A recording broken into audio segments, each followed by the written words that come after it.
Kabalo na ka nga ang labing maayo nga pamaagi sa pagpugong o paglikay sa pagkaylap sa coronavirus mao ang paghugas sa imong mga kamot. Wash your hands! Apan, ngano? Tungod kay ang sabon, mapaordinaryong sabon, social nga sabon, o antibacterial nga sabon, bisan unsang sabon, hingpit kini nga mupakgang sa mga virus. Kini mao ang usa ka virus sama sa coronavirus. Usa kini ka material nga gipalibutan og tabon nga protina ug tambok. Ang mga virus dali kini mutapot sa mga lugar sama sa imong mga kamot. Apan kung hugasan nimo ang imong kamot og tubig lang, magpundo lang gihapon kini. Kini kay tungod ang tabon nga tambok sa virus murag susama sa usa ka tinulo lang nga lana. Makita nato kung unsay mahitabo, pinaagi aning dimuha. Unsay mahitabo kung ibubo ang lana sa tubig. Ang lana, usa lang kini nga liquid fats. Maglutaw lang kini. Ug dili kini musagol sa tubig.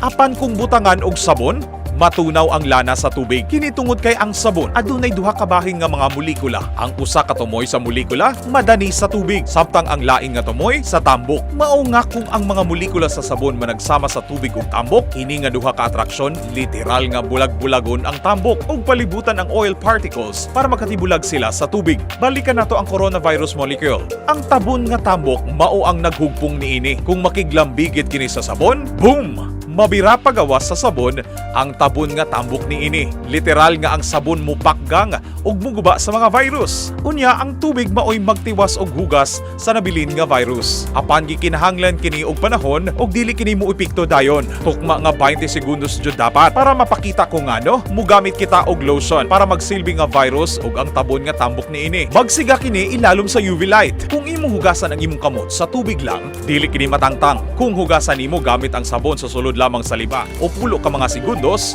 nagpabilin ra gihapon kini sa imong mga kamot. Anaa ra gihapon ang virus, matakdan ka og sakit ug makatakod pa jud ka sa uban. Apan kung tibuok 20 segundos ang pagpanabon, karon ang sabon mo pakgang jud sa virus. Pwede pud mo gamit og hand sanitizer tungod kay kini alcohol. Susama sa sabon, ang alcohol muguba gihapon sa tabon nga tambok sa usa ka virus. Kinahanglan nga taas ang concentration sa alcohol para kini mugana. Girekomenda sa CDC ang hand sanitizers nga adunay dili mo menos 60% nga alcohol. Apan bisan og adunay 60% nga alcohol, mas girekomenda sa CDC ang paggamit jud og sabon kutob sa mahimo. Kung sington o hugaw ang imong mga kamot samtang mogamit og hand sanitizer, dili kayo ni mugana o wala ra gihapon kini epekto. Kung sa sabon, pwede kayo ang bisag unsa lang nga sabon. Dili gani gikinahanglan ang sabon nga gilabelan og antibacterial. Giingon sa FDA nga walay ebidensya nga gaingon nga kini mas epektibo. Siguraduha lang nga hugasan nimo ang imong mga kamot sulod sa 20 segundos. Kantahi lang ang pagpanabon sa imong mga kamot. Appear tayo, sumakit ang ulo ko, sumakit ang tuhod ko, sex bomb, sex bomb, sex bomb. Basta ayaw lang kalimti. Dili mo ubos og 20 segundos ang pagpanabon sa imong mga kamot o gigamit nimo